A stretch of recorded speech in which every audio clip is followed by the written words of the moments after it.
financial irregularities were taken into account. They were twice punished. Once it was overturned on appeal, but before the end of the season, 10 points were docked. Well, this is the most frequently played out rivalry in the history of Italian football. Juventus and Milan have met 239 times, including the 2003 Champions League final won by Milan in Manchester on penalties. The famed black and white stripes belong to Juventus. An old rivalry being renewed 6,000 miles away from its normal setting. And for Juventus, Stuart, a first game of pre-season, their match against Barcelona having been cancelled at the weekend. So do we anticipate that Milan will be the sharper of the two? Well, they should be. They've had that extra game. Juventus will be a bit rusty. They might just try and feel their way into the game. They need to get a good start here. Winston McKennie feeding his American international teammate Timothy Ware. That'll be a good battle down that side. Ware has got pace. Theo Hernandez is brilliant going forward. Not quite so good defensively.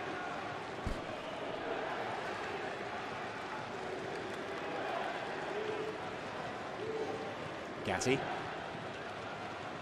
Watched by Locatelli. Here's Rafael Leao. One of the most exciting young talents anywhere in European football at the moment.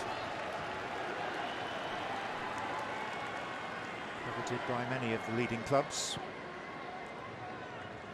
They're under lock and key with Milan for the time being. Malik Thiaw. Now for Kayo Tomori. Theo Hernandez. Krunic.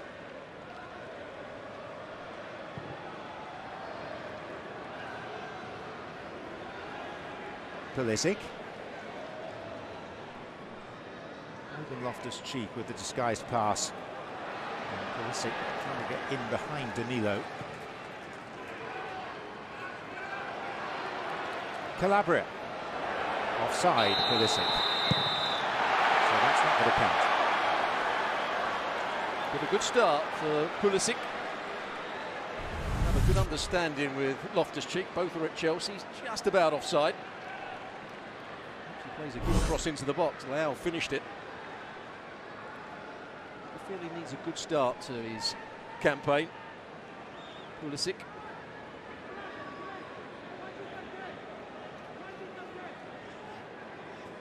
Needs to be free of injury as well. It's going to be key for how successful he'll be at Milan.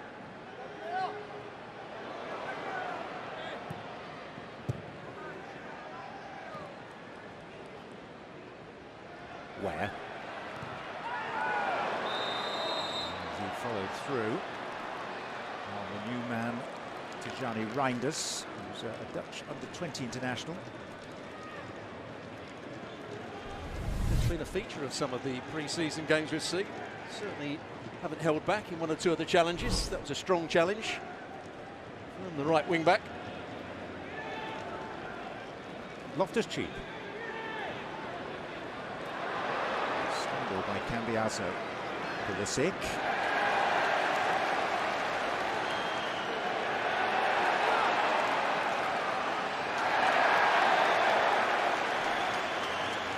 Very experienced player, Danilo. Man City man. Real Madrid as well.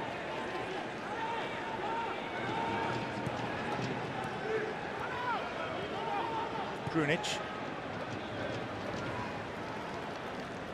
Because of those financial irregularities and the punishment for them. There's 3 places behind Milan, having won, in theory, 2 points more than Milan last season.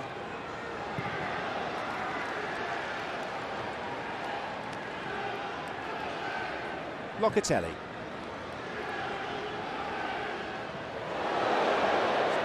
Jump and a painful landing for Kayo Tomori. I don't think you can attach any blame to Keane. He was played forward by Locatelli. He jumped early. Causes him a problem. Both players were looking at the ball. It's a nasty one. Jar the back.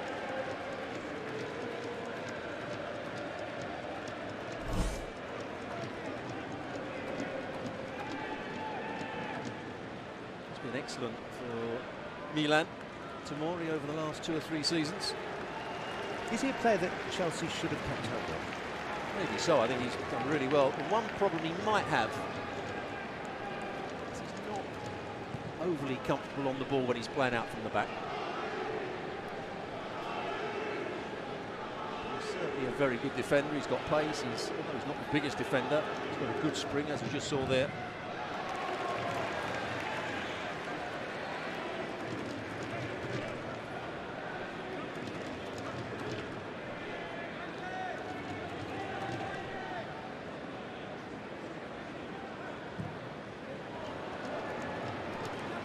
His vaguely hopeful ball.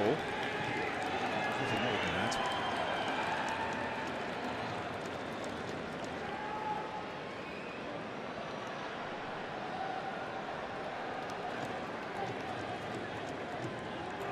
Have you ever dyed your hair that colour, John? Don't have the opportunity, Stuart. Not anymore. Certainly, but I did have a full head of hair. They didn't make dye like that then.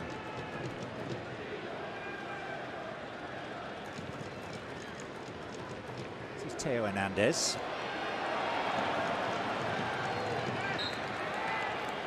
Struck off the ball by McKennie, but the referee has taken exception to that.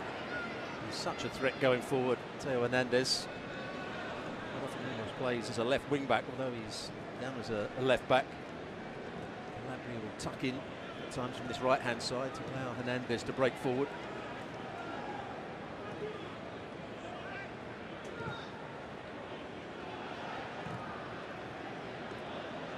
Rafael Leao. Take back somewhat cynically. And Tim Ford wants words. There is a reluctance amongst most referees to produce yellows too frequently in the context of a pre-season game. You've still got to play the game properly and referee the game properly. That should be a yellow card. Cynical. Leao was breaking into open space.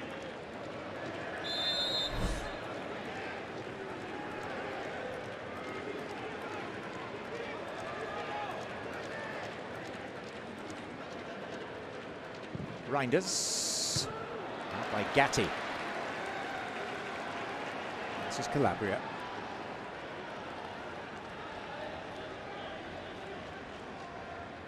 You will see with Juventus, when they defend set plays like that, they drop a lot deeper than most teams do. So they can go and attack the ball rather than running back towards their own goal.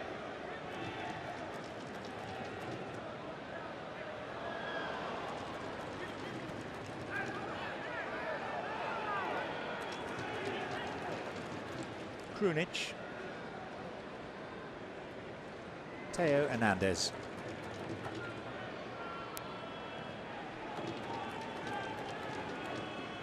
Being played so far in front of a fairly passive crowd.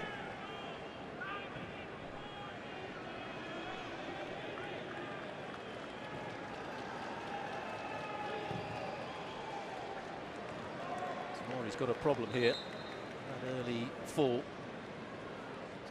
More of a problem than you first thought.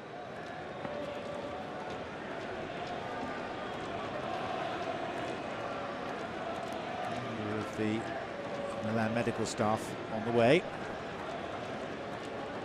Closely followed by the physio, Stefano Pioli, who was a former Juventus player back in the mists of time. Played 3 seasons as a central defender for Juve in the 1980s.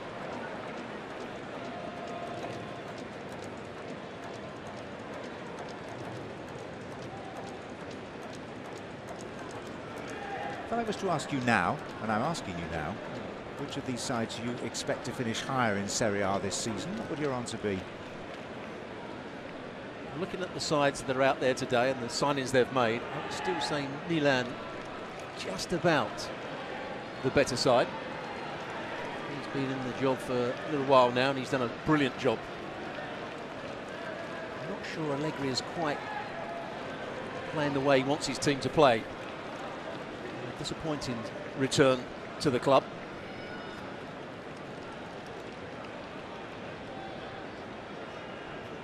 It's going to be difficult to match the success of his first stint. He had 2 years away, came back to replace Andrea Pirlo.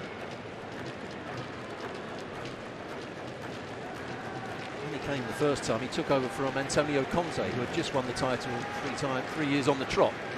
And had a very, very good side. Quite the same now.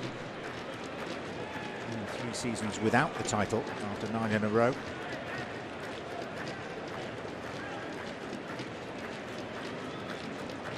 One of the key players for him will be Chiesa, the number 7. Can play at centre forward as he's doing today, but he's probably better in wide areas. While he was Italy's most dangerous player 2 or 3 seasons.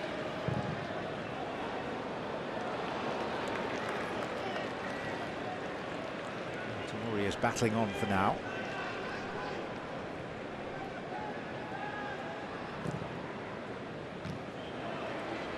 Locatelli was keen.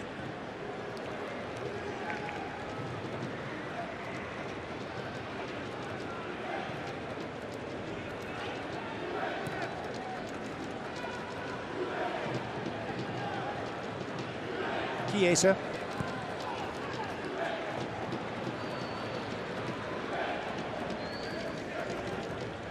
Beretti. Cambiasso.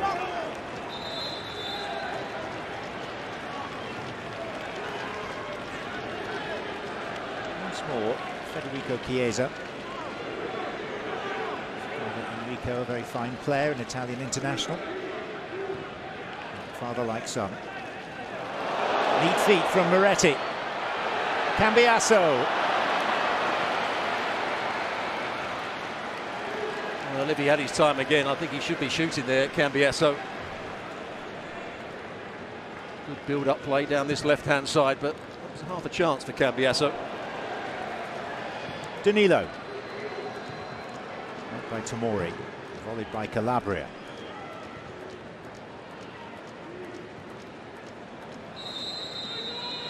Flag is raised. Tomori still not moving entirely happily.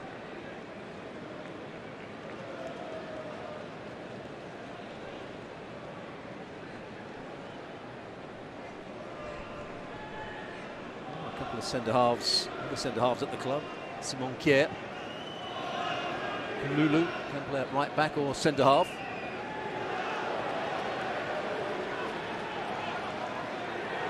Calabria.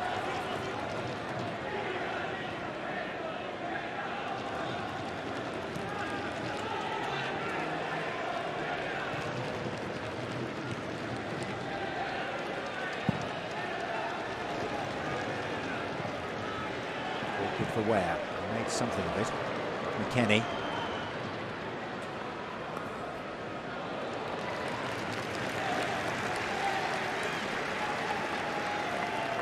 Kenny's future uncertain with Juventus. He's on the list of players that they made available to sell.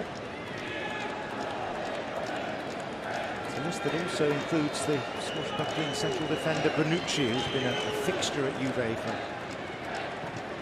seems like years and years. He had a brief spell with Milan in the midst of it all. Actually, when he fell out with Max Allegri, couldn't work together. He went to Milan, didn't play particularly well for Milan. Next season he went back to Juventus. Guess who's come back in charge? Max Allegri. Looks like the end of the road for the last remaining member of that wonderful defensive triumvirate for Juve in Italy. Barzali, Chiellini and Bonucci.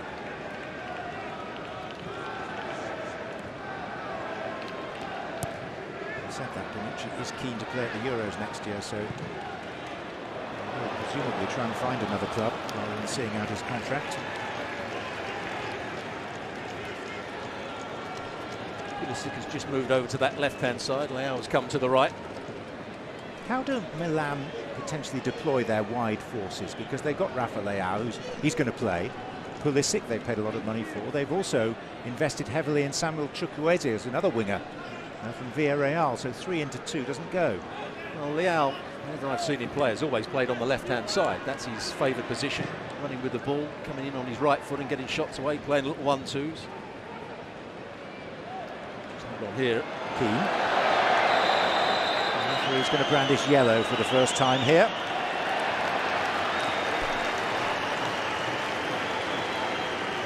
Thiaw. Keane just headed it past him. Thiaw was already going to make the challenge. Then he heads it on.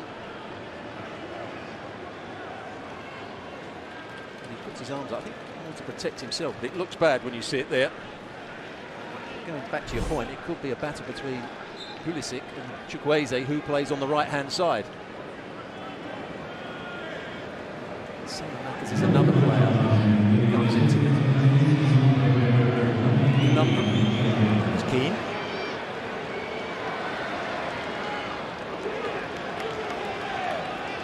Where? On its way by Malik Thiaw.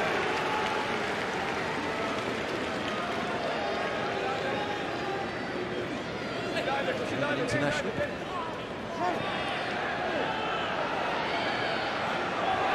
Stayed down. There's a follow-up foul by Locatelli. And Loftus-Cheek.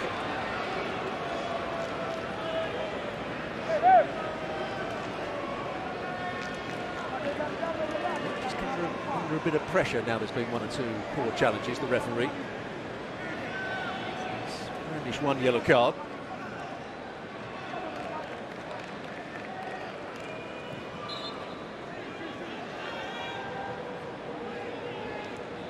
Italy's Serie A starts a week later than most of the top European competitions, so they're still 3 and a little bit weeks away from opening fixtures. Juventus begin at Udinese, 3 weeks on Saturday, and Milan have a couple of extra days of preparation. They begin on the Monday night of the opening weekend. Bologna. Really good play from Magnon, the goalkeeper. There was a little crossover between Giroud and Leao. He almost got him in.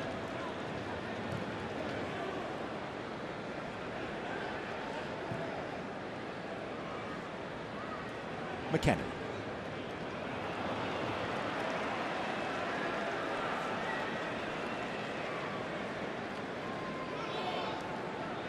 Some very good moments at Juventus, McKennie, particularly in his first couple of seasons. One performance that stood out was against Barcelona in the Champions League, away from Juventus.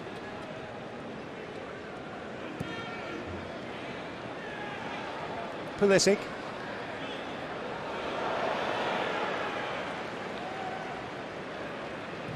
Brunic. Hernandez.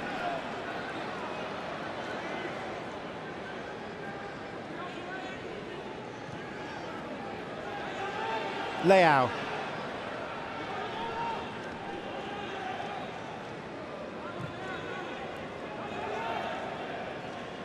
Thiaw.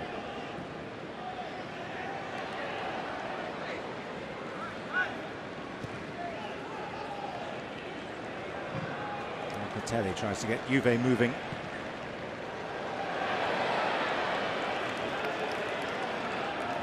Federico Gatti. Chiesa. And Calabria.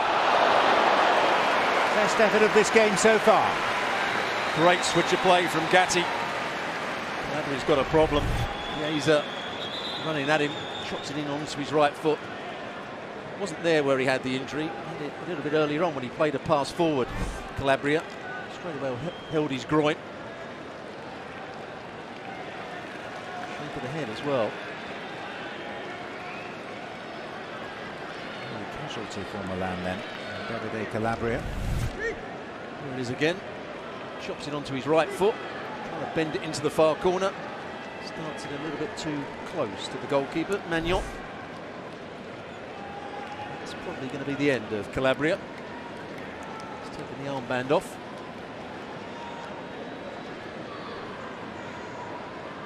And folders and spreadsheets are being consulted down on the Milan bench as a replacement is selected. Florenzi would be the obvious choice. Come on and play at right back. He was forced into playing at left back against Real Madrid at the Rose Bowl at the weekend. Very experienced replacement, 32 years of age now, 49 caps for Italy.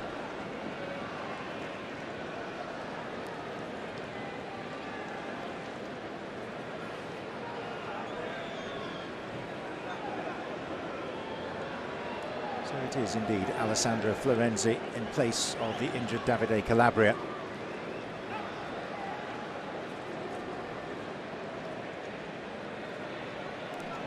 And they've turned this into a hydration break. In the strictest sense, were this a competitive game, it wouldn't really be hot enough or humid enough, but we saw in the game at the nearby SoFi Stadium last night between Barcelona and Arsenal that the opportunity for a drink, almost a time-out style stoppage, seized by both coaches.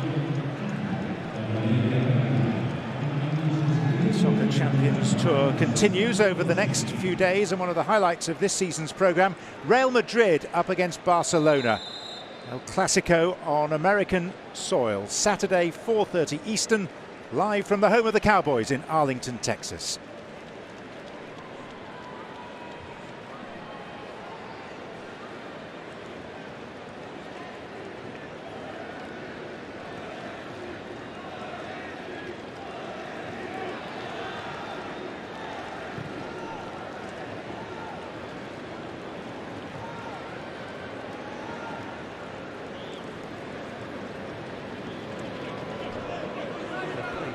Minutes. I'm not sure that Giroud has had too many touches of the ball so far. Centre forward for Milan.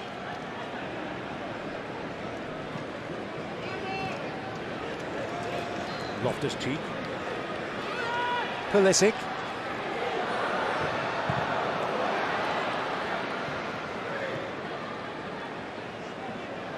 It's a great run from Reinders. Pulisic wanted to go down the outside and Reinders just ran into the space he was going to use. That's when he came in field.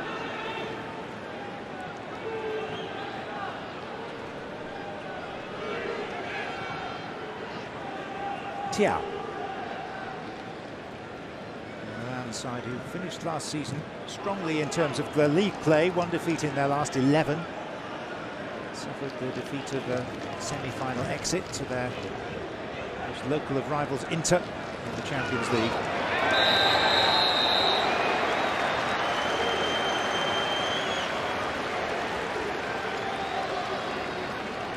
Couple of fouls now from that man there, Locatelli. Just grabbing hold of Reinders as he was running away from him.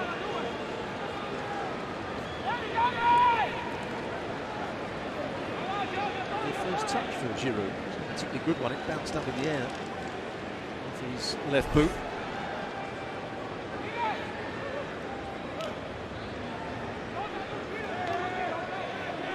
Again, see how deep Juventus are defending here.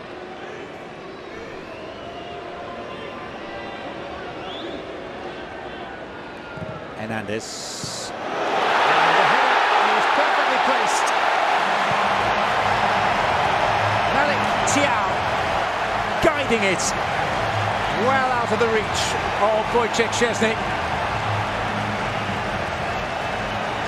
And the 7 times champions of Europe have their noses in front. And all the coaches that like to have their team defending higher up the field will say that's why you don't defend deeply. Ball's played into a good area. They don't win the first ball. Excellent leap from Thiaw. And there's nothing really that Szczesny can do about it. If you are going to defend that deep, you've got to go and attack the ball. Juventus don't. Excellent header. Well, it won't go down in the history books as a goal in a competitive game, but it is the first time that he has scored in a fixture wearing the colours of Milan. He was signed from Schalke, €7 million at the start of last season.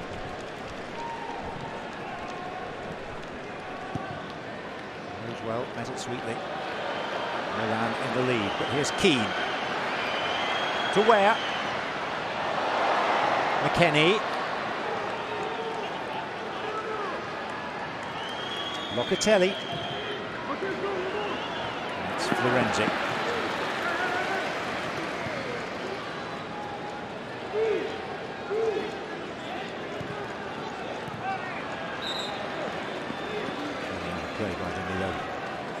Keane is just having a go at where he wanted the ball played in first time when it was played out wide to him. Here's the goal again. He pretends to play it, and there's Theo Hernandez with a good ball into the box. He's probably about 8 yards out. Thiaw attacks the ball. Defenders are standing still. Gatti doesn't get a jump in. Very good header.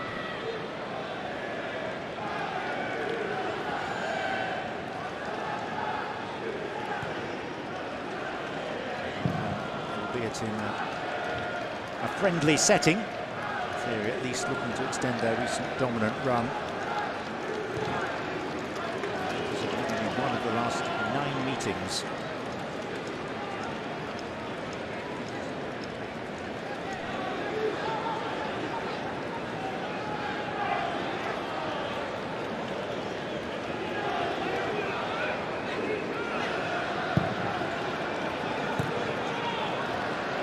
Miretti. Invitation for Ware, who is quick, as we know, very quick. It's Chiesa! It should have been 1-1. Well, that's all about, as you mentioned, the pace of Ware on that right-hand side. It's a good ball played forward by Miretti. Tomori tries to get across there, can't do so. Gets beaten for pace, and it's a good cross. And there's 3 versus 2 in the box. Just can't get it on target. It's a good effort from Chiesa. Tries to go with the inside of his left boot rather than his laces. Always bending wide.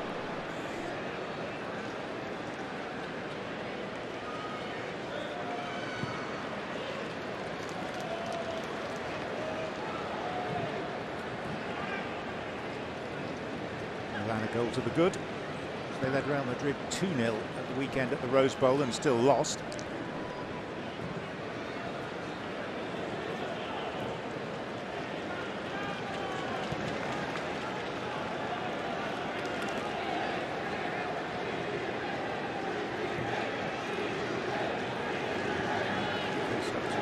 true Spanish giants. They face the others, Barcelona, next week in Las Vegas. There's Leao.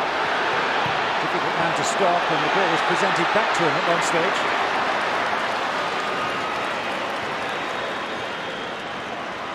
Locatelli. Chiesa.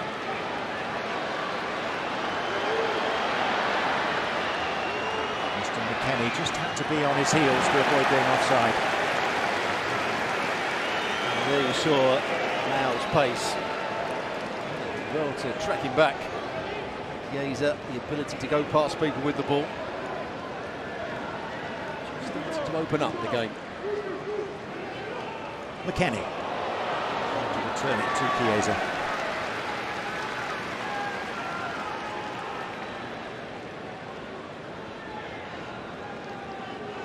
In the last 3 seasons, 9 Juventus titles in a row. The Serie A crown has gone to Inter, then to Milan, and most recently to Napoli. Naples winning it by a country mile last year. Captivating brand of football. Pulisic. Frustration for Napoli was in the semi-final, or sort of the quarter-final of the Champions League. And then beat Napoli over the 2 legs.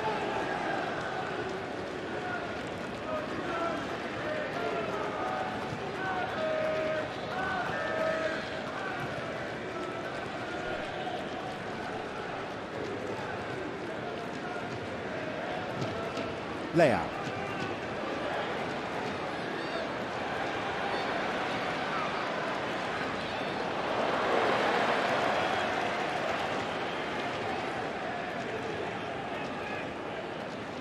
Krunic.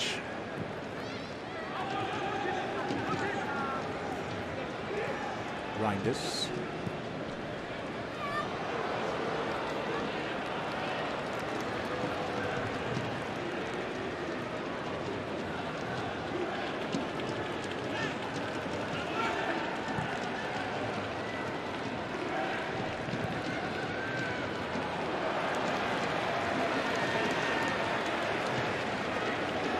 Players could be at fault there. It's a terrible pass from Szczesny, but Danilo just took a step the wrong way as the ball was played.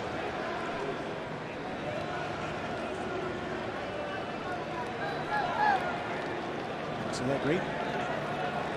Fourth season of his second spell coming up. To win a trophy since his return. He's the first Juventus manager to go through his first 2 seasons of a spell in charge without winning silverware in 4 decades.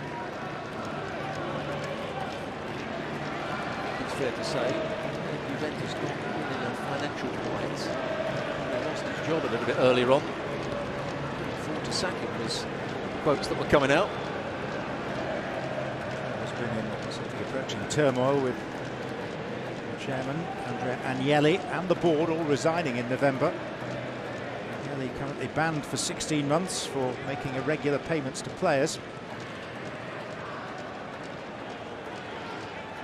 By his side was always Pavel Nedved, no longer with the club. In fact, significant figures have left both these outfits because Paolo Maldini was somewhat surprisingly sacked as technical director of Milan just after the end of last season. Cheek bowled over, referee playing advantage with Christian Pulisic. And eventually ran into too much traffic. Well, Bremer's a lucky boy. He committed 2 fouls when Pulisic was running with the ball.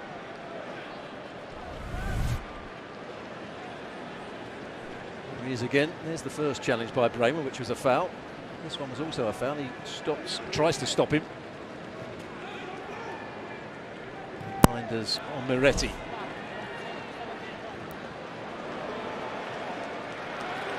Strong play by Miretti now. Freeing Chiesa. Federico Chiesa. The stretching Tomori scrambles it away. There's the threat of Chiesa. Again, he's pulled out slightly wide. I think that's when he's at his best, not when he's playing through the middle. Krunic was beaten in midfield far too easily. Thiaw dives in here, gets beaten. Tomori read the cutback brilliantly.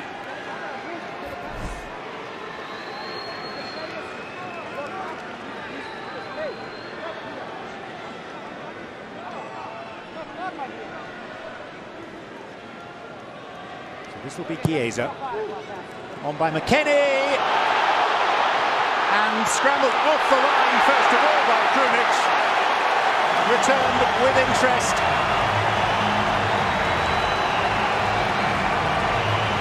Juventus have a very scrappy equaliser.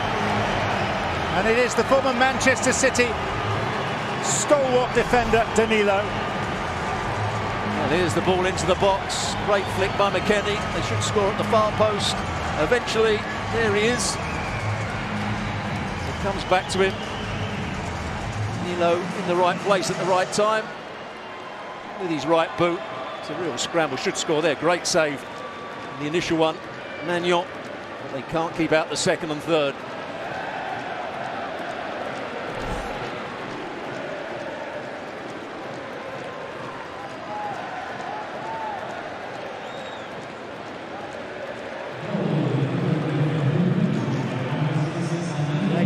More animated now. More active on the touchline. I think after a fairly tame first 20 minutes, the game has really come alive. It started with that goal by Milan.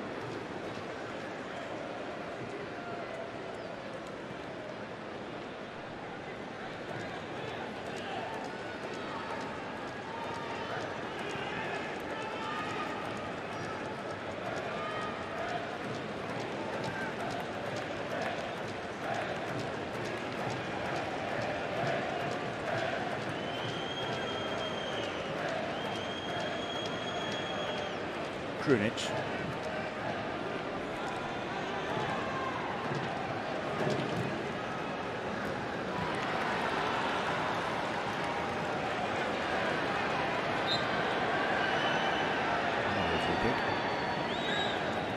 Discretion by Leao.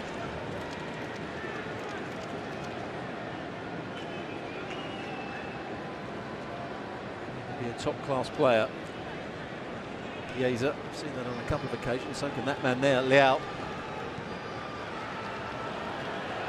Weston McKennie. Tomori.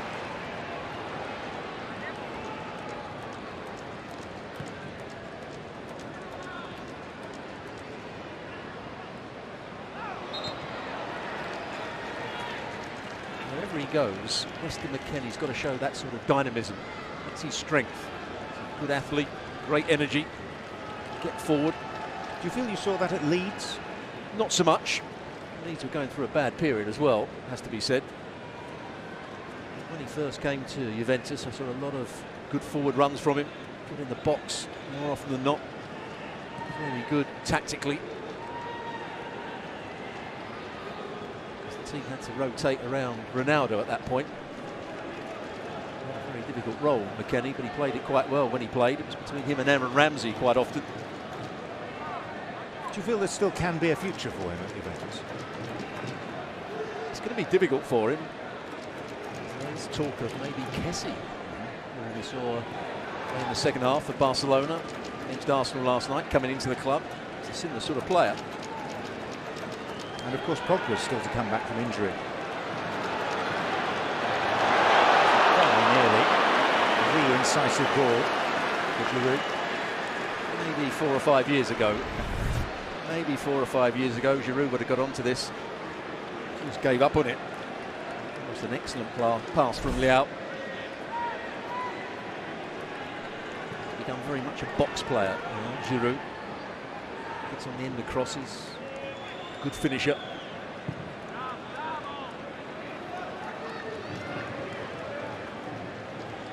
Consecutive night of football at Dignity Health Sports Park. The Leagues Cup game between the Galaxy and Club Leon took place here last night.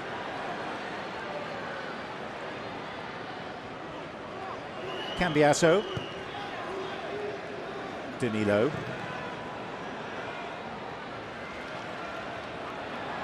Gatti. Not what he intended, but it fell first for Ware and then back to him. Locatelli.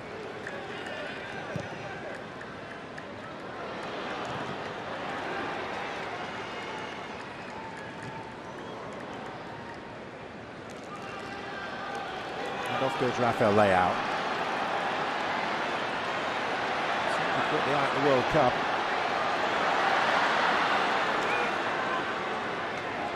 Ruben Loftus-Cheek.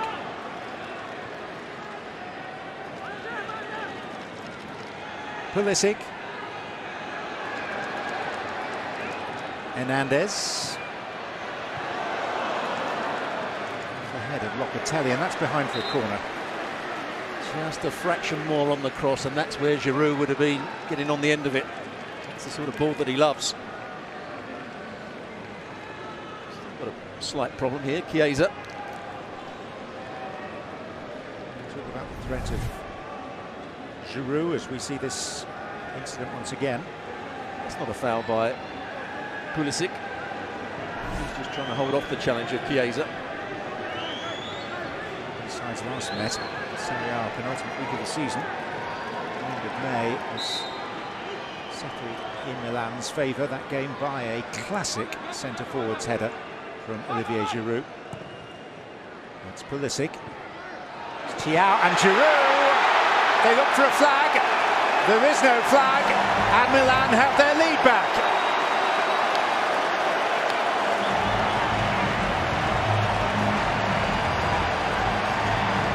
Well, they're all claiming offside here. It'll be interesting to see, because I think they came out after the header was made. Watch again. Let's have a look. No, he's not offside. He's not offside because the player at the bottom of your picture was keeping him onside.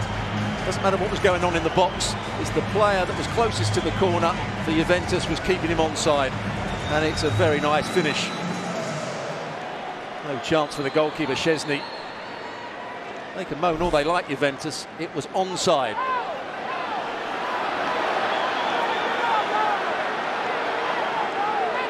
Well, the Juventus players are pointing at one of the big screens behind the goal, which has shown various replays, not necessarily from the most useful or telling there it is. Angles. There it is. You can see the player at the bottom of your picture who puts his hand up in the air, the one on the edge of the penalty box. He was playing Giroud onside. It is, without question, the correct decision. Whatever the protestations from Juventus, This is where you'd love to see VAR, wouldn't you? Just to say, all the Juventus players, you're wrong. Max Allegri, you're wrong.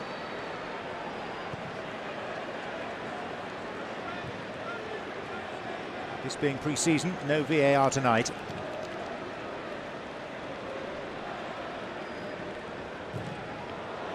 Giroud.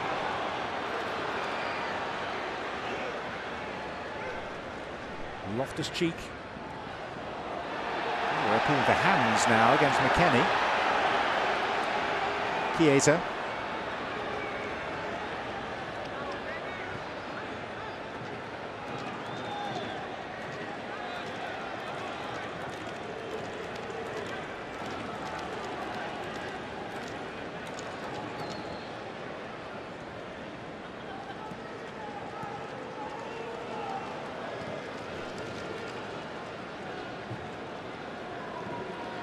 Danilo.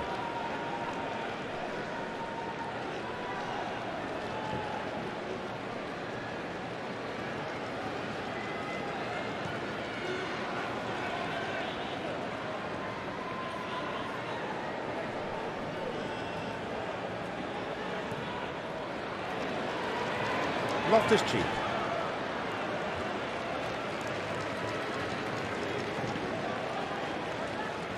That's never really fulfilled his potential, I don't think, in England. Loftus-Cheek. As a youngster, everybody was talking about him being one of the stars of English football. He stayed at Chelsea way too long, really.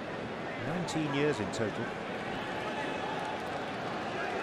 Sent on loan on a couple of occasions. Did quite well. Went back to Chelsea, couldn't get in the side. On a regular basis, anyway.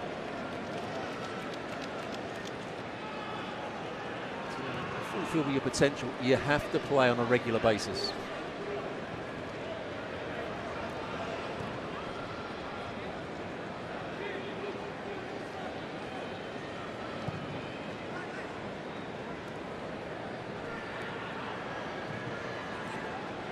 Should give a shout out to the assistant referee on this near side, Jeremy Kiso, for getting that offside call right, as he should. So in the face of all those questions, fairly aggressive attitude from some of those in black and white. His ground. He made the correct call. Reinders. They're in there with a head start.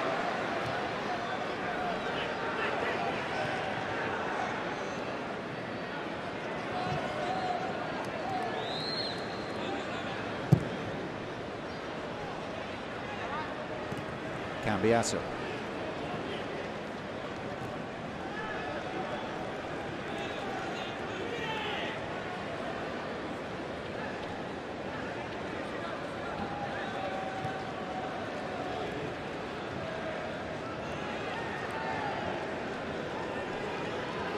Locatelli.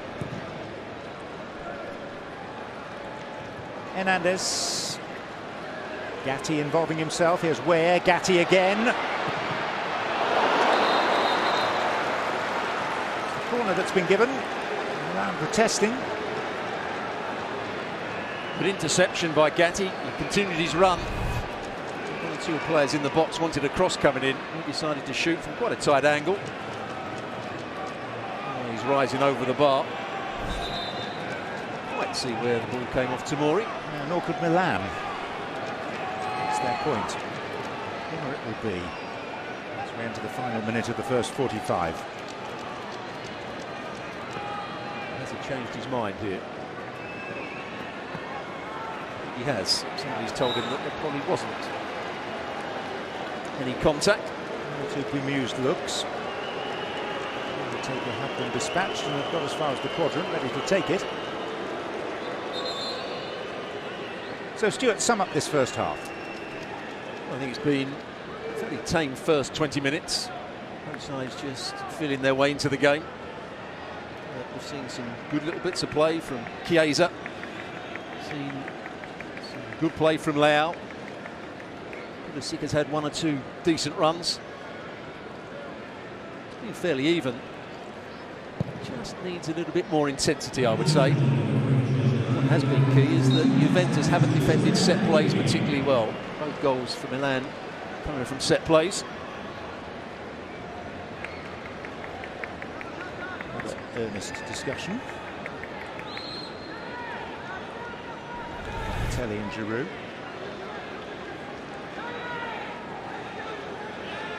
Locatelli trying to defend off the front, Raymer from the back. Just a bit too aggressive from that man there, Locatelli.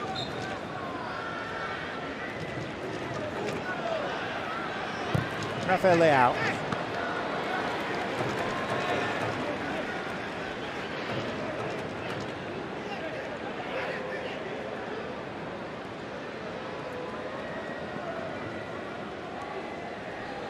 For a Juventus team who were level as much as 6 minutes after going behind for a second time through Giroud. Scoring. Thiaw with an early header. Danilo with the equaliser. Giroud with the go-ahead goal for Milan. All goals coming from set play so far. Facet of the game.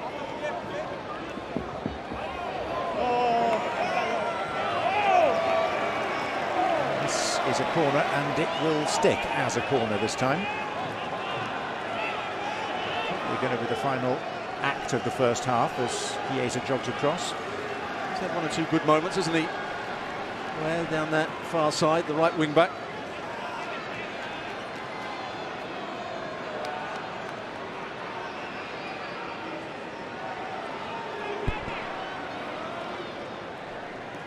Chiesa by Giroud.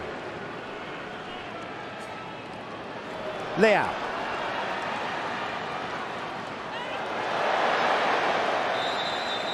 And that is half-time at Dignity Health Sports Park. First half that grew in intensity and competitiveness sees Milan go in with a 2-1 half-time advantage. Decisive goal to this point scored by Olivier Giroud. Thiaw having put Milan in front in the 24th minute, Danilo levelling in the 33rd for Juve.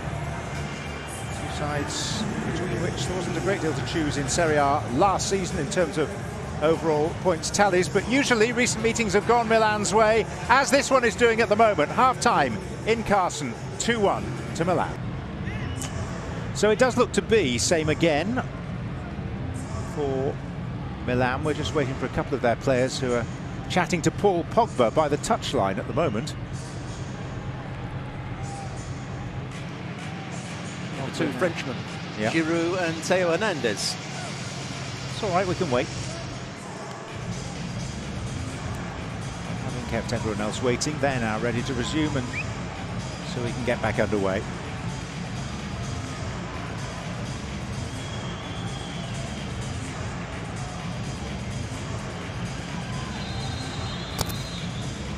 Milan in the white shirts, leading by 2-1 with the same 11 that finished the first half. They were forced into an early change through an injury to their right back Calabria. Florenzi coming on instead.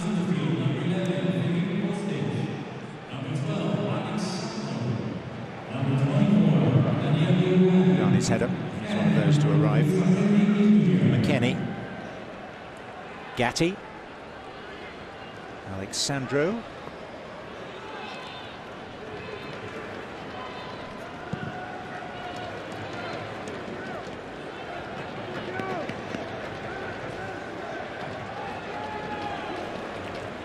Rugani, been at the club quite some while. He's been out on loan a couple of times.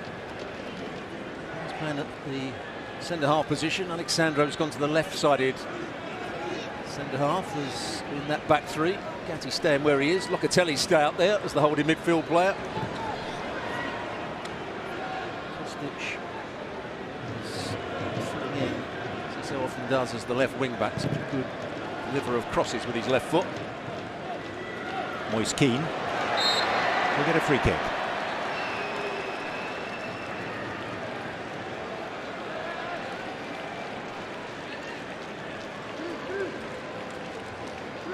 He's led the line for Juventus, always keen. Just like Juventus, Milan are going to defend very deeply here. Goes taken short and too quickly for the referee Tim Ford's liking.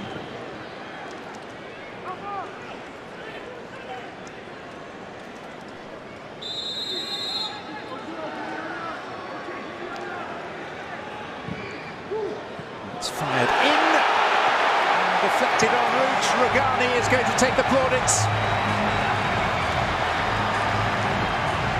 And it's taken barely 2 minutes of the second half for Juventus to level for a second time. And once again, Milan don't defend it particularly well. Giroud is in that near post space. He's got to attack the ball. Rugani just runs across the front of him. They didn't come off Giroud. Let's have a look from this angle. It may well come off the Frenchman. Rugani probably got a slight touch. And Giroud gets the last touch.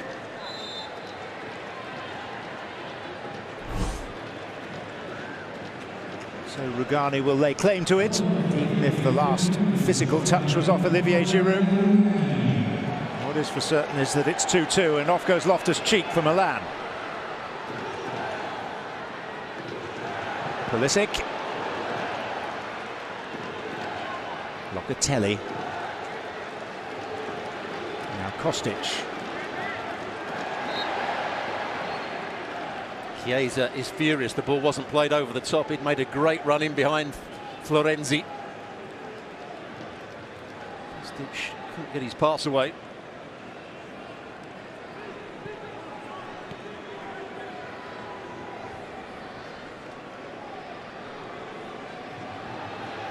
Where? Keane. And Keane's deflected shot defended awkwardly, only out as far as McKennie. Kostic. Locatelli.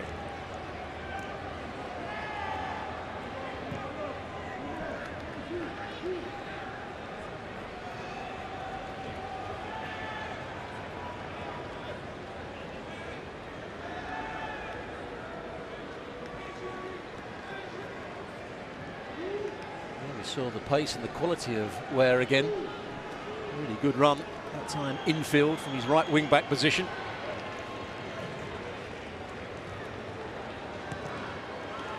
Chiesa. A business-like approach from Juventus since the break. Ware. McKennie. Seems to be more urgency. Good attacking play started by Chiesa. Again playing the ball forward for that dynamic run from McKennie. Gatti.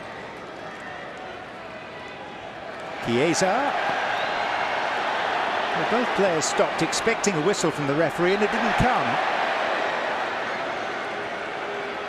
So then Alexandro decided to pile into the next challenge.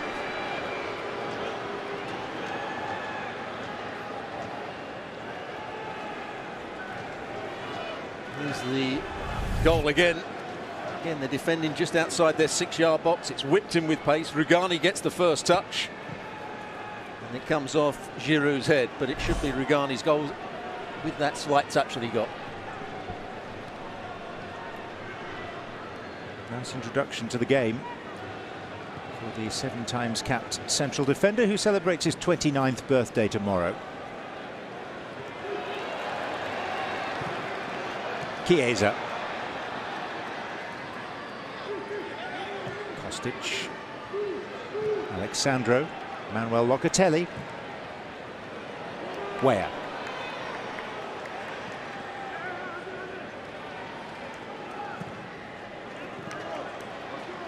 McKennie. On the outside of Reinders.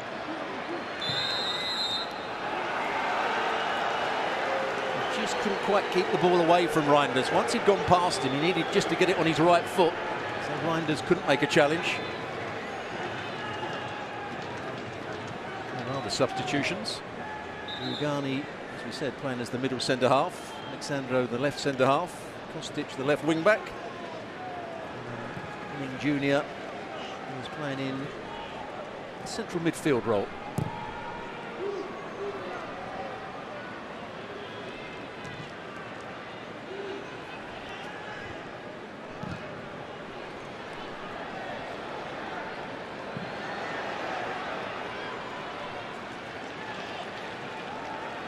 Milan choosing not to make any half-time changes.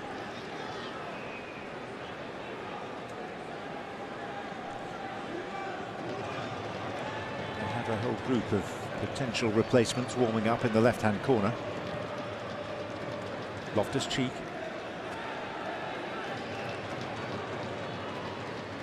Reinders. It's one for Keane to pursue.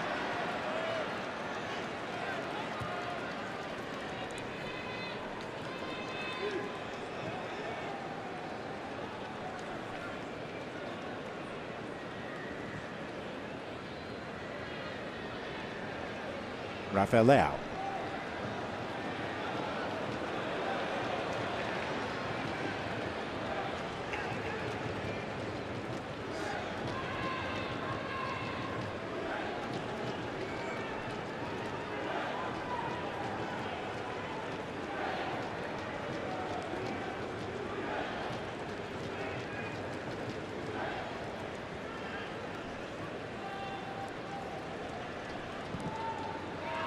Hoisted for Giroud, and the goalkeeper sufficiently protected.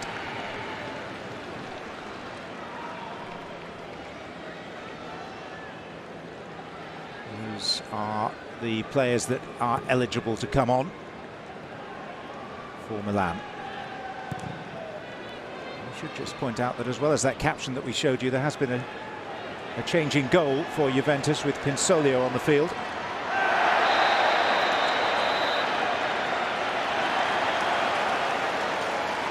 Second yellow of the night, brandished by referee Ford.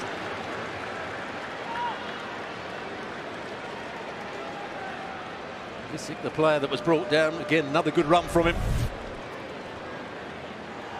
Change of direction. Takes it away on Locatelli. He's been on the edge of a yellow card right from the start of the game, Locatelli, I think it's fair to say.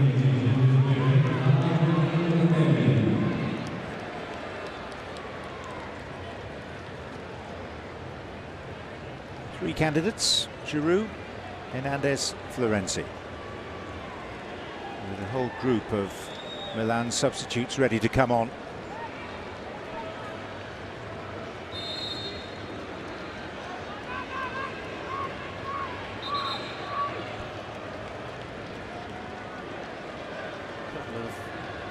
Left-footed players here. Giroud, Theo Hernandez. Florenzi is good with his right boot.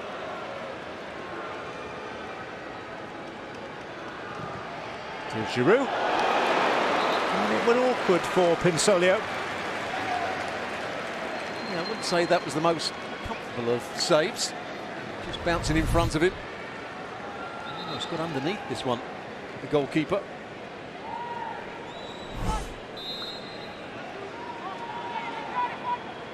So the new Dutch recruit, Tijani Reinders, is going to take this.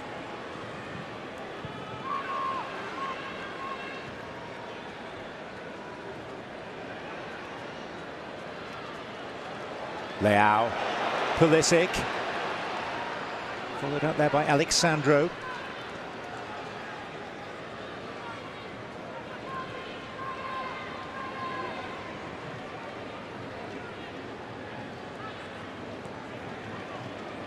Reinders, Giroud.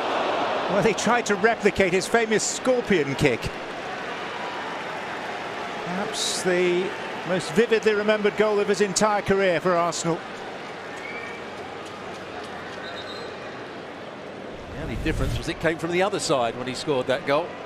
You can see exactly what he's doing. He's almost run beyond the ball and then tries to flick it in behind him. Good cross from Reinders.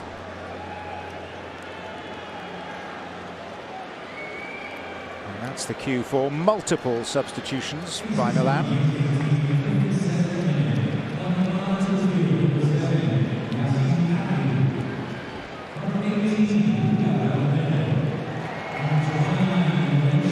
Changes are wholesale.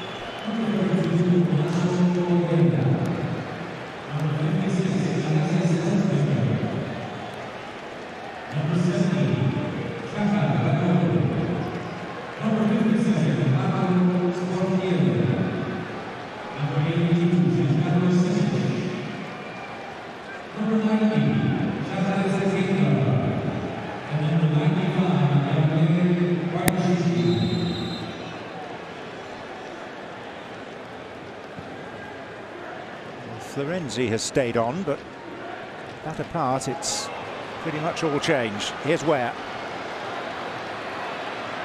Keane.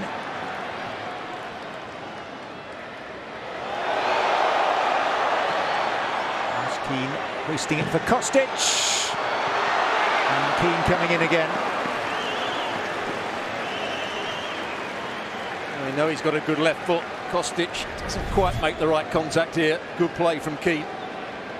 He's past his man fairly easily. A good deep cross.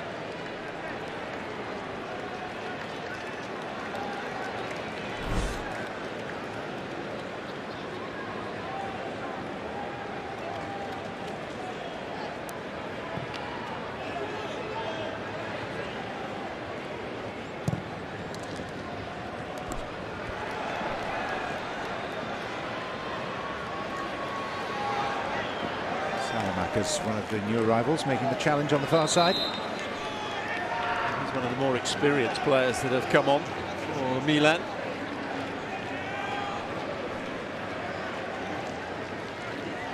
And now a bunch of younger brethren from Juventus.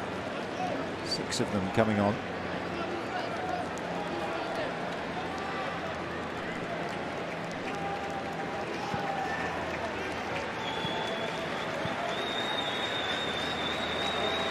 So Tim Ware amongst those coming off, so too Weston McKennie. Central defender Gatti, central midfielder Locatelli. Chiesa too also being withdrawn. And these players from the younger age of the spectrum, many of them part of Juventus's next-gen team.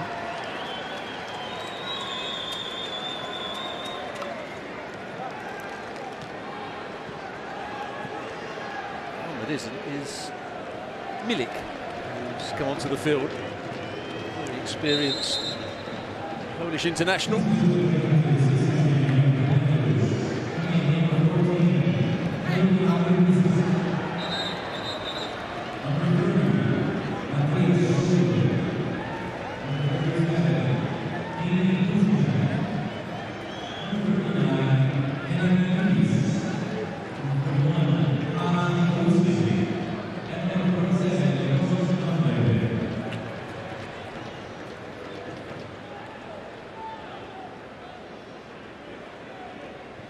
Clear indication of the priorities of the 2 head coaches. He's very much in the preparation category in this game. 3 weeks to go until the start of Serie A. Both teams be quite pleased with that first 60 minutes or so. It's been a good workout. Started slowly, but got better and better. One thing that both sides won't be happy with is their defending at set plays. Bit of work needed on that by Pioli and Allegri.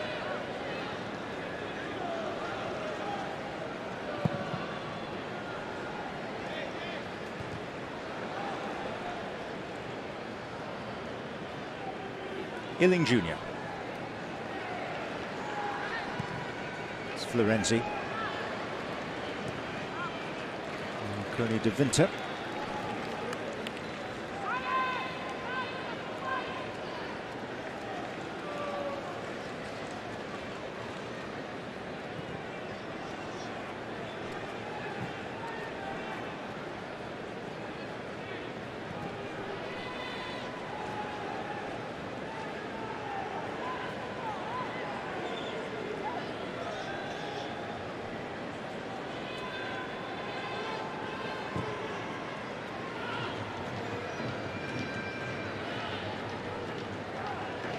Hoyton.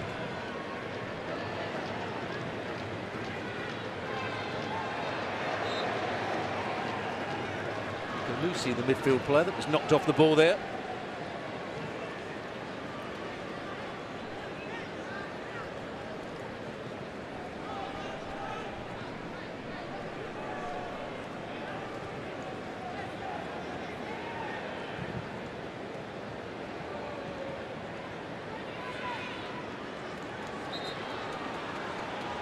Another Juventus free kick. Lucy, the player, fouled. A player that needs to have a decent season to really impose himself on the Milan side last year. Lara.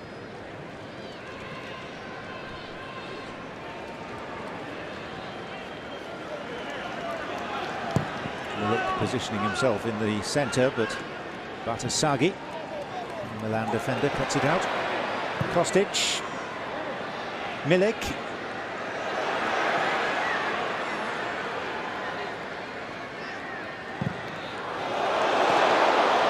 Drive over the bar by Nicolucci.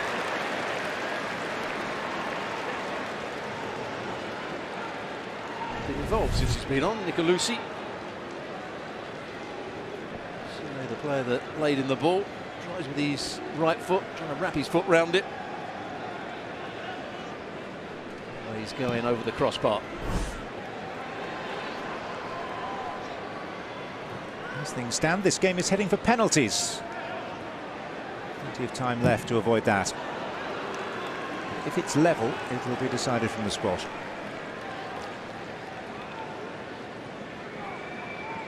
And there is the full list of the latest batch of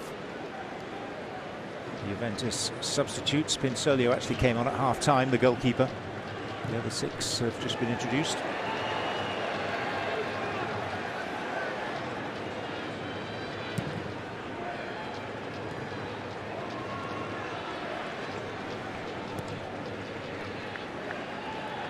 Alexandro.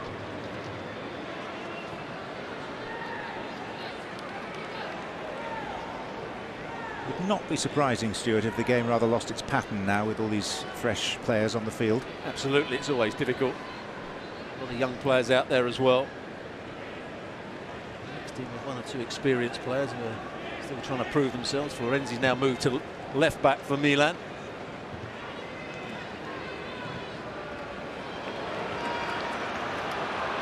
There's too much on it for Romero. Argentine under-20 international. Just signed from Lazio. He's one of the more promising young players for Milan. Played a couple of games for Lazio.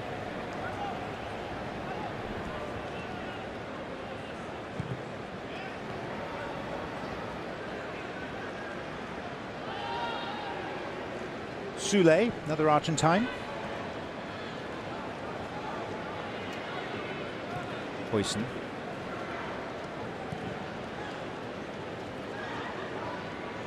Rugani.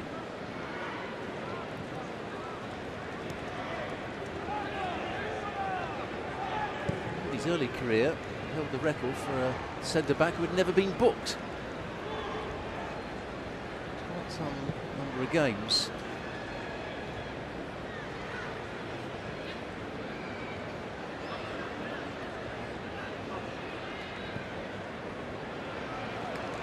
Be regarded as a badge of dishonour, wouldn't it, in Italian football? Centre-back who doesn't receive yellow cards. There was certainly always a question mark against that. Some would say he was very composed.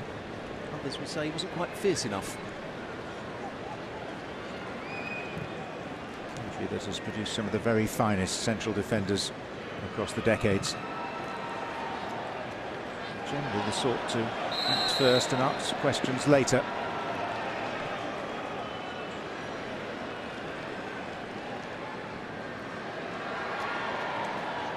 In fact, the Milan manager, Stefano Pioli, understudied one of the very best of them when he played for Juventus, Gaetano Scirea. He was part of the squad that won the European Cup back in the mid-80s.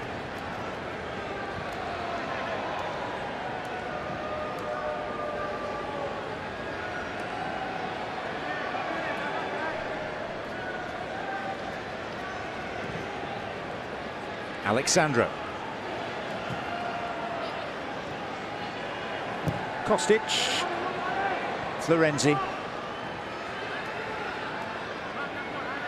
Kostic has got a target man in the box with Milik. He's overhit. He was at Eintracht Frankfurt. He was one of the best crossers of the ball in European football. A mixed season last year for Juventus.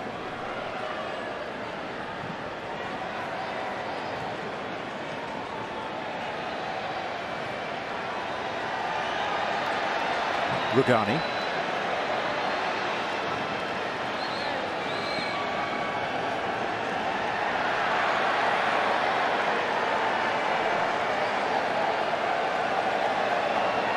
Spotting a guy by the looks of it. Rugani. We talked about a badge of dishonour. That's a badge of honour for an Italian centre-back.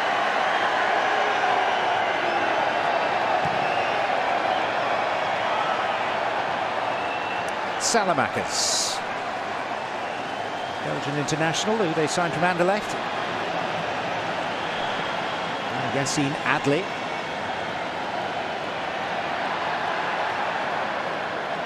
Well, it's believed has no future at the club from reports. Then as the holding midfield player.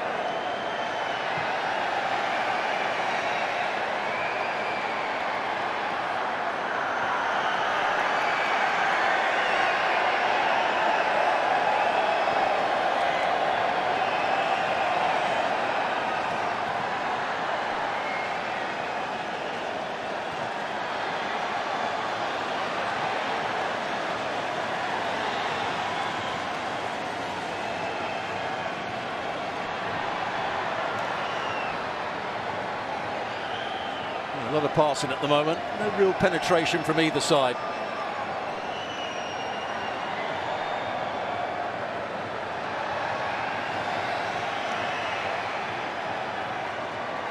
The centre forward at the moment for Milan, running behind the defenders at times.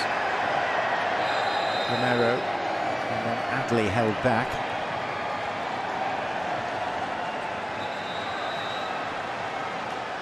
Will be another hydration break by the looks of it, even though some of the players seem rather reluctant to take it.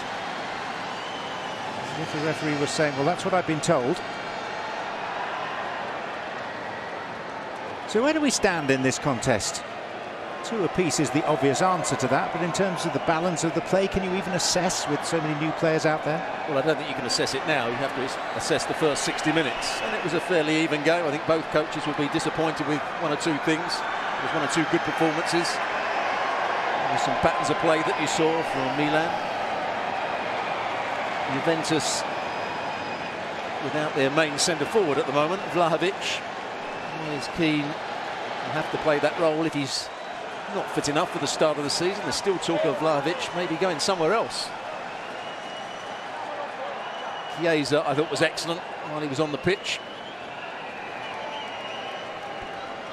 This is all about 1 or 2 youngsters trying to make their way and impress the manager. And 1 or 2 of the older players who are maybe coming towards the end of their career, making sure that they get a chance at some point. I'm talking about the likes of Alexandro, who was a key player for Allegri the first time round. Well, nearest the camera there, Yildiz, Kenan Yildiz is perhaps one to keep an eye out for, an attacking midfielder signed by Juventus, who spent 10 years in the Bayern academy, and Juventus are very pleased with themselves for managing to filch him away from there, and there is talk in Italy that he may get a chance in the first team at some point this coming season. Still a very young player. The summer soccer action comes thick and fast, and one of the attractions this weekend, Manchester United against Borussia Dortmund, which is being played on Sunday in Las Vegas. Manchester United against Dortmund.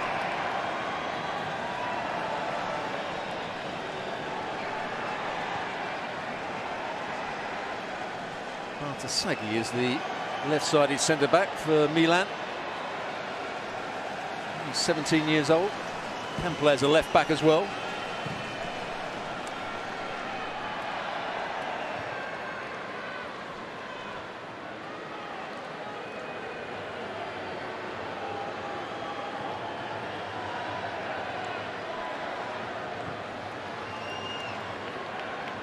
Salamakers.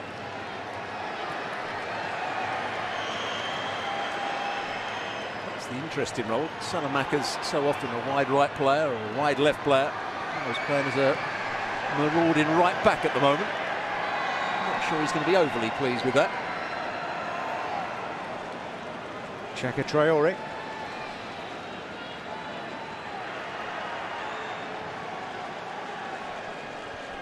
Salamakers. Romero.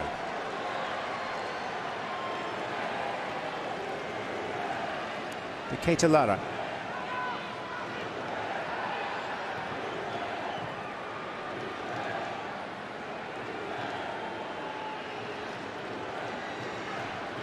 Adley.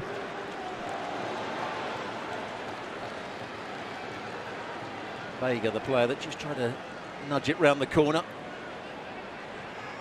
The centre forward, Colombo. Given up by Soule. It's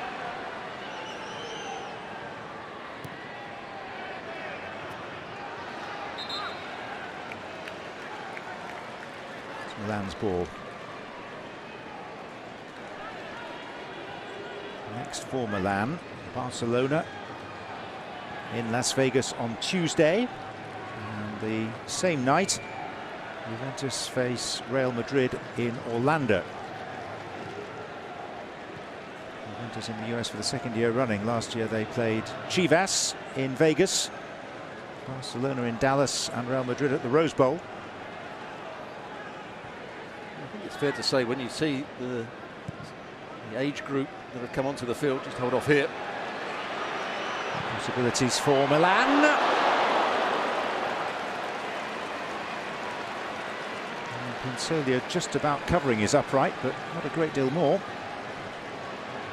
Vega, the player that has got himself into a good area here. They avoided the first challenge. Hits it nicely with his left foot. Pinsolia was going to be nowhere near that had it been on target.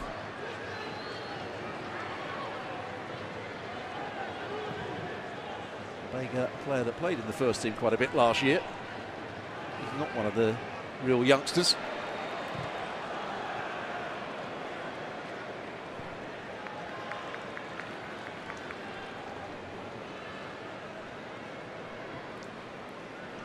Who was the replacement at Napoli for Higuain, who obviously played at this ground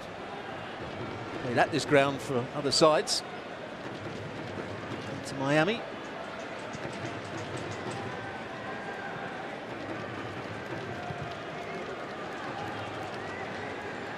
Quite worked out for Milik at Napoli.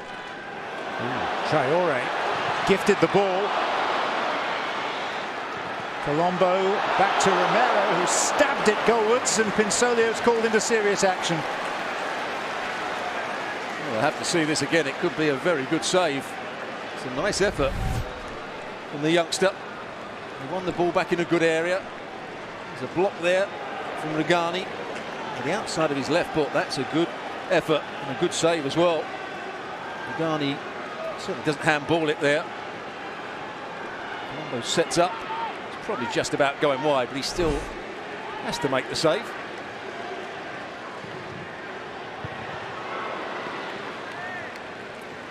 Nani's header clear.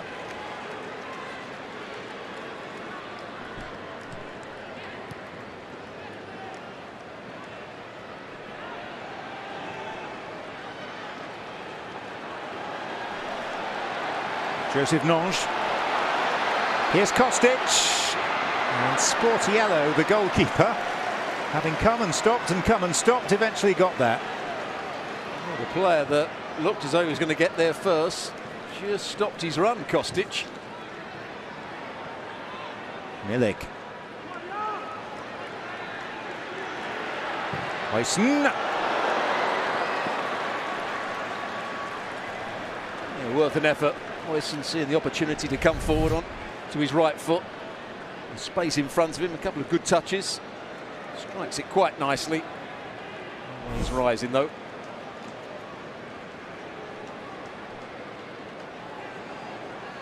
He's playing as the right-sided centre half.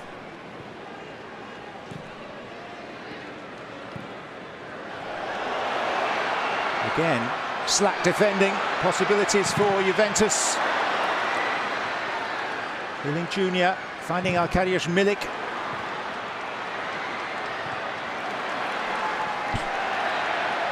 And a push by the Dutch defender Huyssen.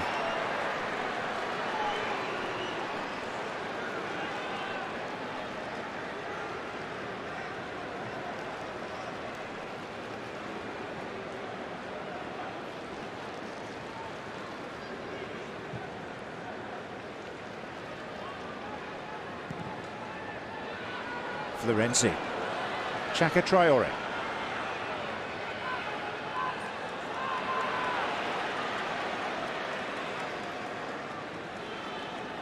He just needed to get it to one side and whip across in there. Chaka Traore took too long and didn't quite have the ability to go past his man.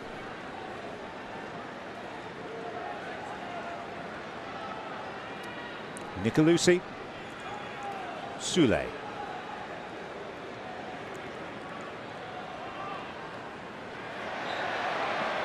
Clearly a foul by Yassine Adli. And another one by Lorenzo Colombo.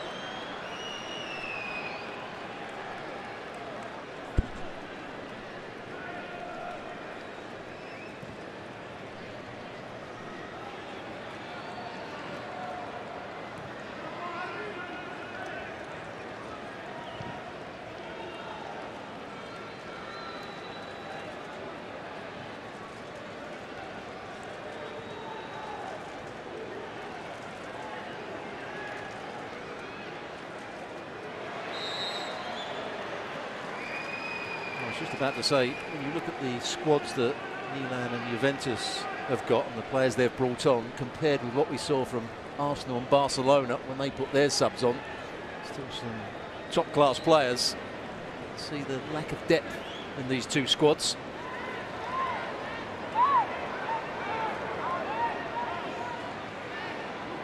This time defending it slightly higher up the field. Just somewhere between the penalty spot and the penalty area. In by Nicolosi and touched behind for a corner. And Milik the target. They come round the back. Nicolosi with a good delivery. Here it is, whipped into a good area. Milik coming round the back. Good defending by Salamakers, not known for his heading quality.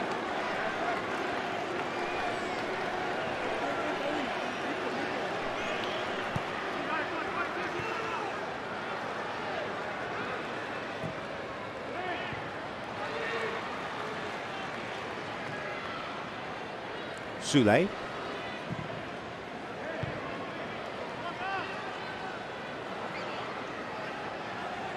Traore.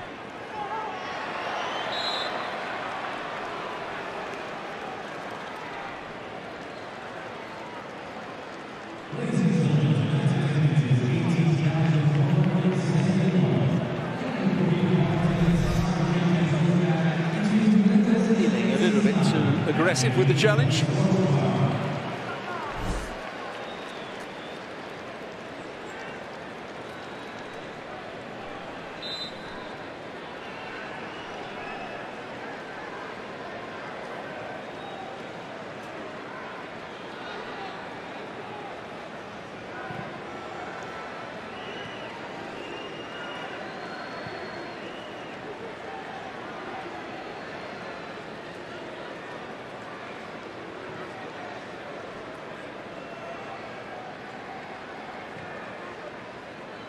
Florenzi.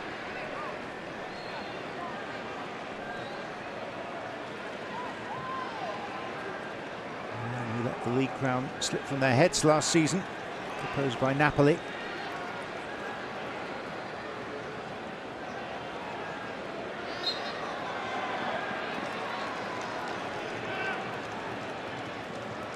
player that a few games last year in junior, and some big games as well.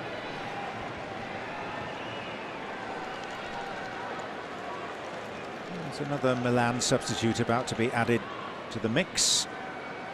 18-year-old midfielder Kevin Zeroli.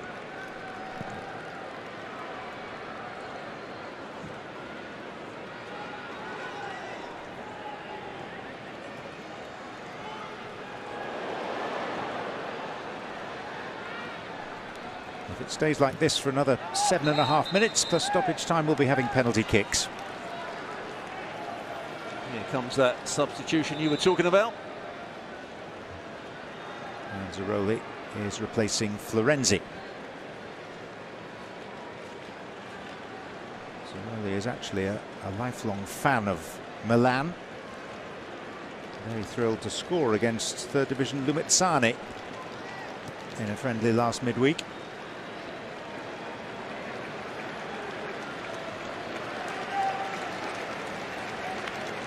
Florenzi, who came on very early on in the game.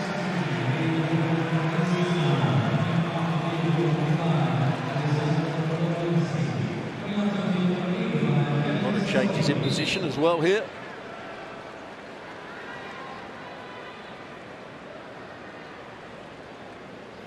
Vega has come to a left back, an inverted left back at times, by the looks of it.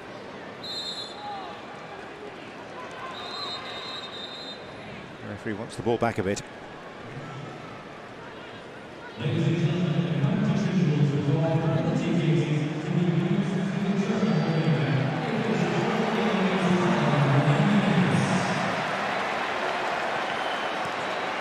Now well aware of what's at stake in the next 6 minutes.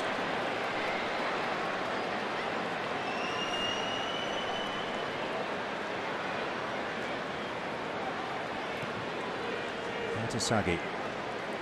Simic.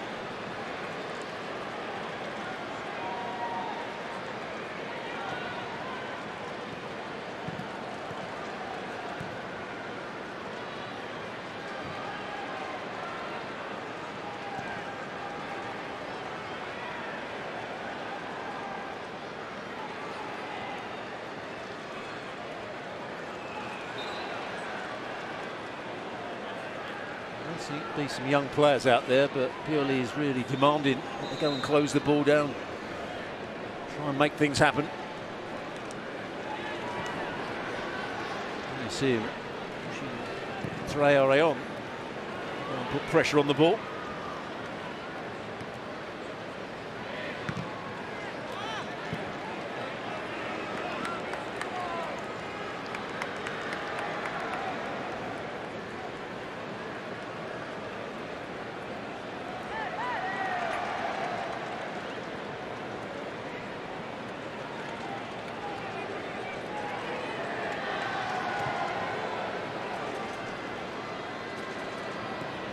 Well, 239 competitive meetings between these sides, and this is the 59th other match in inverted commas.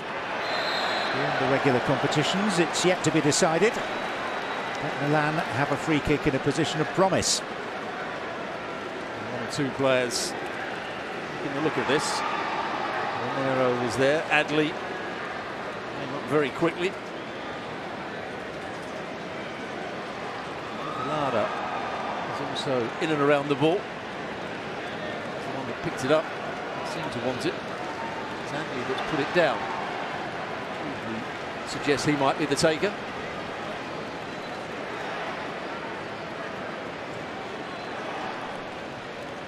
And he moves it again. I imagine he will be taking this. Right footer. There's three men in a wall in front of the Juventus wall by Milan. Alexandra, a very reluctant participant behind the wall. Adli it is.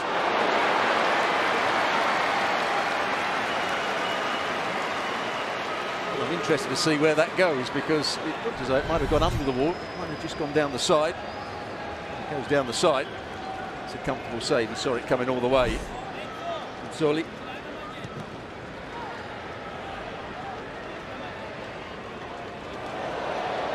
Nicolucci breaking free. Alexandra. Illing Jr. Bearing down on Salamakers.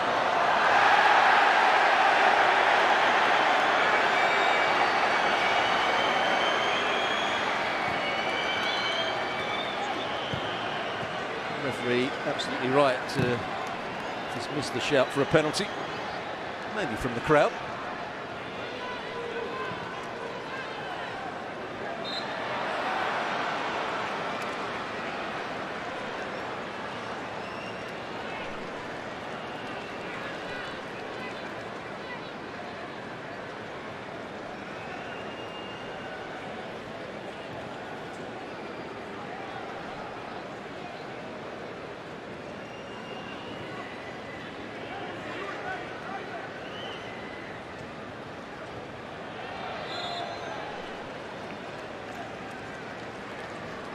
Trying to play a little 1-2 around Babega, who commits the foul.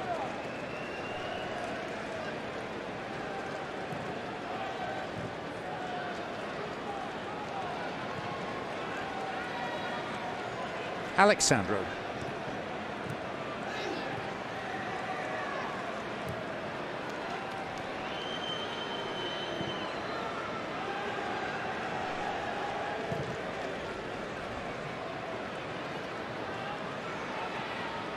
Colombo.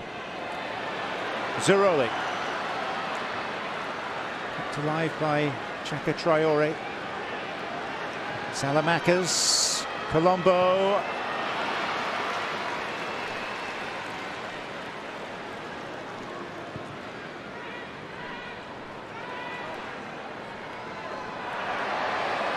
Looked as though Colombo should have got that under control as the ball was played into the box. And there's Salamakers. Good break for Milan.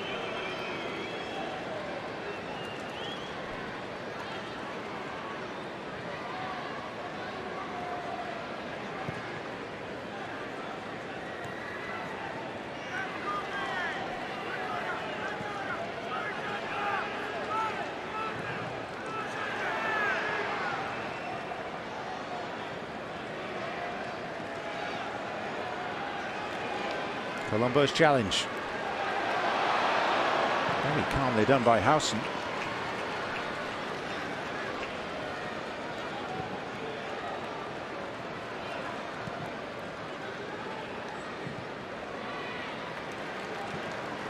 Sule. Milik.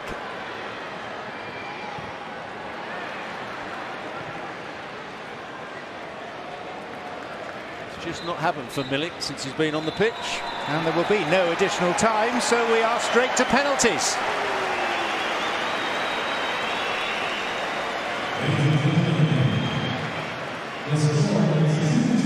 2-2 at the end of 90 minutes, of which really only the first 60 is worth analysis. Absolutely, once they make all those changes, and they're young players that probably won't feature too much in the first team. First 60 minutes.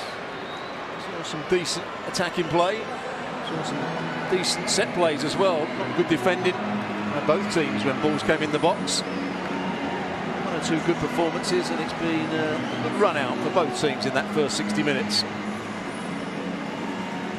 there are going to be a fair number of fairly youthful penalty takers coming up. That's the way of it in normal time. 2 occasions, Milan in front through Thiao's early header. And Giroud from close range just before half-time. First Juventus equaliser from Danilo, the second from Daniele Rugani, who just come on as a half-time substitute, picking on a delivery that hit Giroud and went in. It was on target, so Rugani claims the goal. Carlo Pinsoglio is going to find himself in the unusual position of being in the spotlight in this penalty shootout. He joined Juventus at the age of 10. He's only ever made 5 Serie A appearances for them, and he's now 33.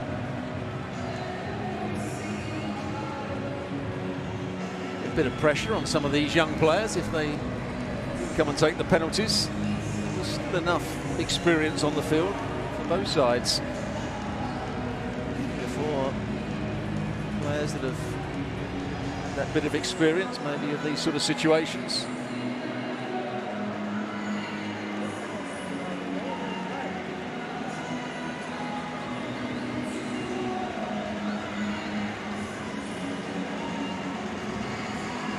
Alexandro could be one of them. What an excellent servant he has been for Juventus. 9 seasons now. He originally came in as a left wing back, marauding left wing back. Got great crosses into the box. Slowly gone further back and played as a left-sided centre half in a back three.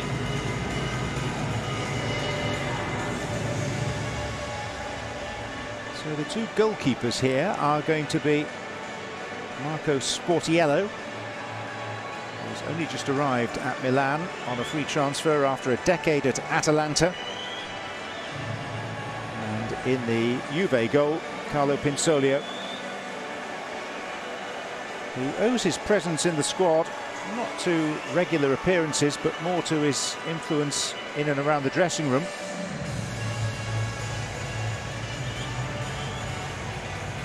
Forward, getting ready to call the players to order. Salamakers is wearing the captain's armband for Milan at this late stage. And Alexandro is the skipper for Juventus.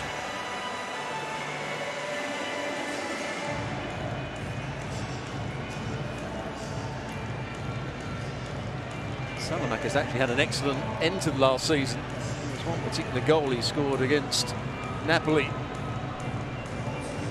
Went past 3 or 4 players, starting to really show his potential and quality.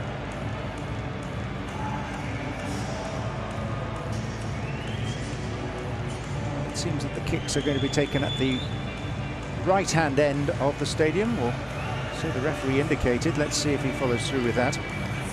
There's a big crowd behind one goal, not quite so big behind the other goal, so you expect them to go to the end where the crowd is, and that's what's happening.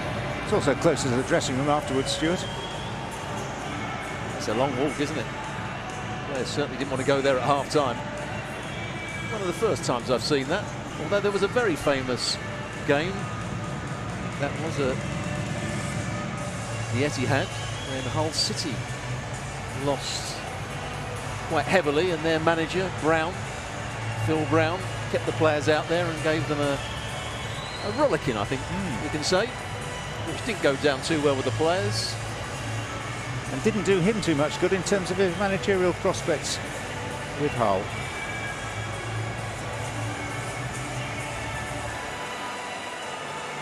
Not his best idea, I don't think. It seems that Milan are going to take the first penalty. And Luca Romero has the honour.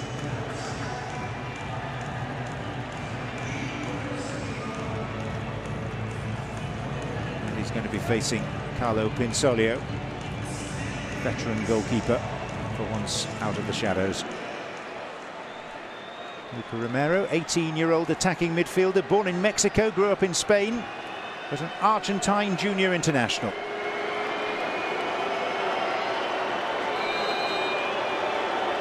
First kick of the shootout. And Romero slipped. Standing leg went from beneath him. Don't think we'll say too much about that. Big moment for the youngster. Oh dear.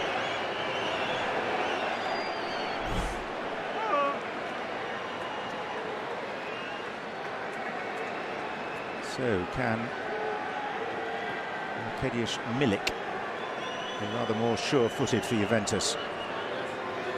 Very experienced Polish international, played at World Cups, 69 caps for his country. Napoli and Marseille on his resume. And Milik makes no mistake at all. Yeah, good penalty.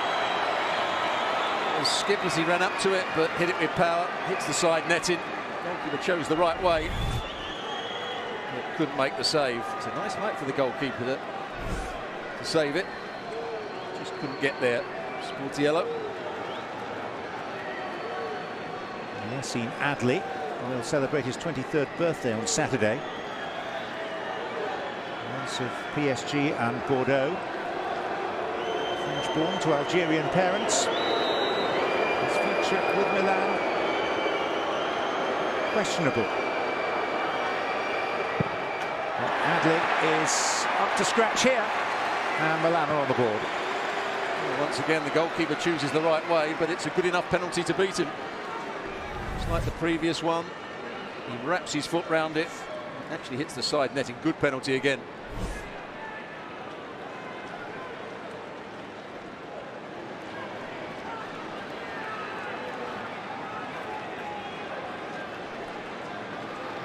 Samuel Illing Jr. He was born in London into a Congolese family. Joined Chelsea at the age of 8, but decided he wasn't going to get a chance there. Certainly getting his chance at Juventus. Samuel Illing Jr. is denied by Sportiello's sprightly save. He looked as though he was going to play it with his right foot, then round it to play it with his left foot. And Sportiello shows the right way. It's not a great penalty, is it? Does well to get his bottom hand down to it. It's a decent save.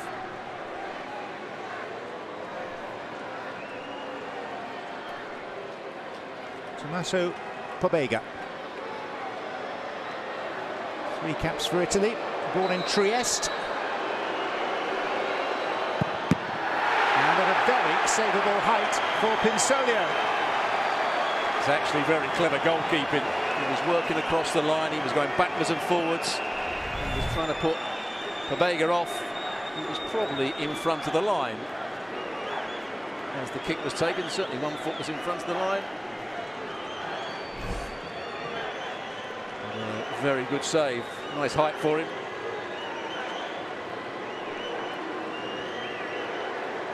Hans Nicolucci. He spent time on loan at Perugia and Salernitana. 3 appearances for Juve. Belted in. I actually thought he was quite impressive when he came on. Played as the holding midfield player, got on the ball, made things happen. We saw him deliver a couple of good balls into the box and shows his quality with that penalty there. Right in the corner. It sends the goalkeeper the wrong way. More experience now. Charles de Ketelaere. Went to the World Cup with Belgium.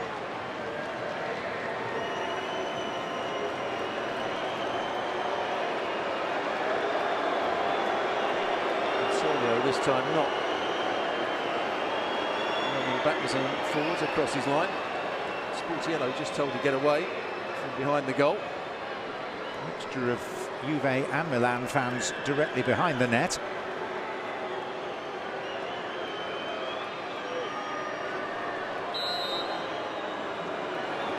De Ketelaere, very calmly done.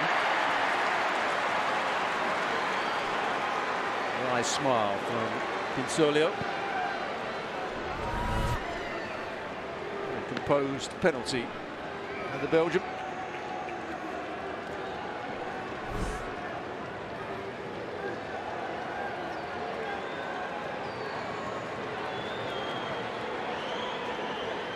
Now going through the ranks of the relatively untried. 18-year-old Dean Huijsen. Native of Amsterdam, although he grew up in Spain. Dutch under-18 international.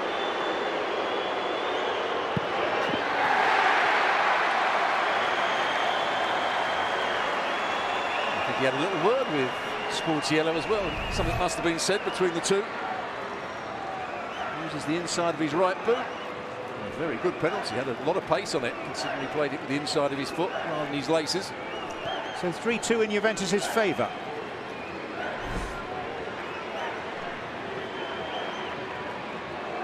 That means that Lorenzo Colombo has to score this to keep the shootout alive.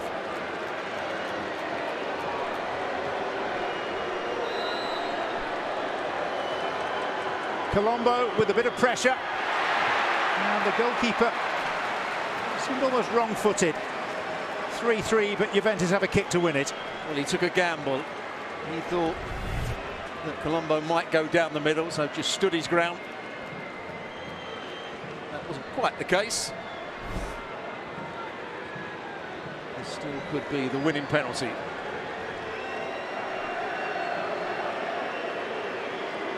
Well, many sides think that the fifth penalty could quite often be decisive. It should be taken by someone reliable. That man is Filip Kostic. And maybe his reliability factor is not quite what Juve had hoped. Well, he's got a great left foot. One of the best in European football, and he just smashes this. And unfortunately, smashes it straight at the goalkeeper, who gets a good top hand to it. Sportiello. Frustration for those players on the side, Juventus players.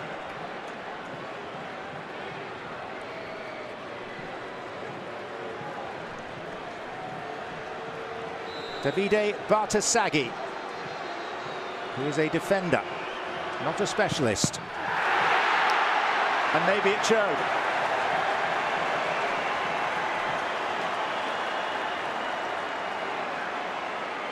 Two saves now by Pinsoglio. And it's a decent one, not a great penalty. He threatens to dive one way, goes back the other way. Just hits him on the chest. Another chance for Juve.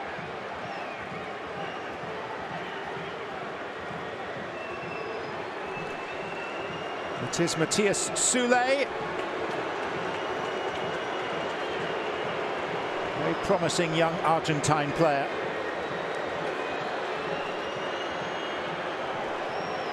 This to win it for the team from Turin.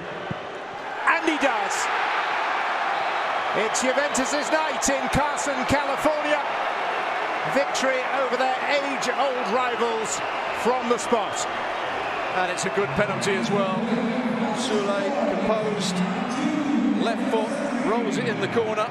Another player that I thought played quite well when he came on. Certainly wanted to get on the ball. You can see what it means to one or two of those younger players, and the experienced player as well, Pinsoglio. He gets the congratulations. He did a good job. A couple of very good saves. His opposite number, Sportiello, also saved 2 kicks. It was not quite enough for Milan. In recent meetings, in competitive circumstances, games have largely gone Milan's way. Juventus have won just 1 of the last 9.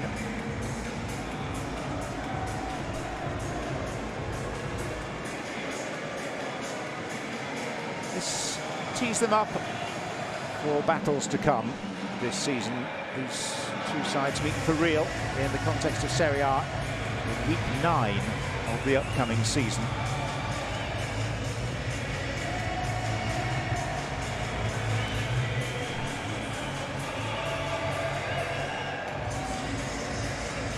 Juventus continue their tuning up against Real Madrid and Orlando next week.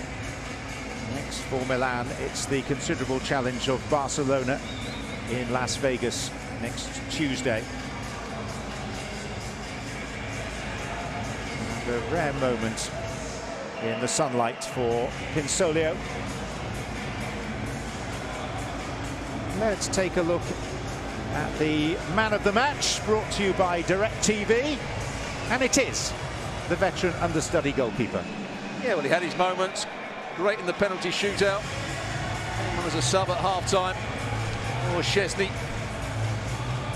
1 or 2 saves in the second half, but really came to the fore in the penalty shootout. Great character, and fully deserved. So, victory belongs to Juventus via the penalty spot. An entertaining game. 2-2 it finished. Thiaw and Giroud twice putting Milan in front. Danilo and Rugani equalising for Juventus. That sent us to penalties. Both goalkeepers played starring roles. Pinsoglio, though, made the vital saves for Juve. And it is victory for the team from Turin over their rivals from Milan by 4 penalties to 3 after a 2-2 draw on a good night of football in Carson, California.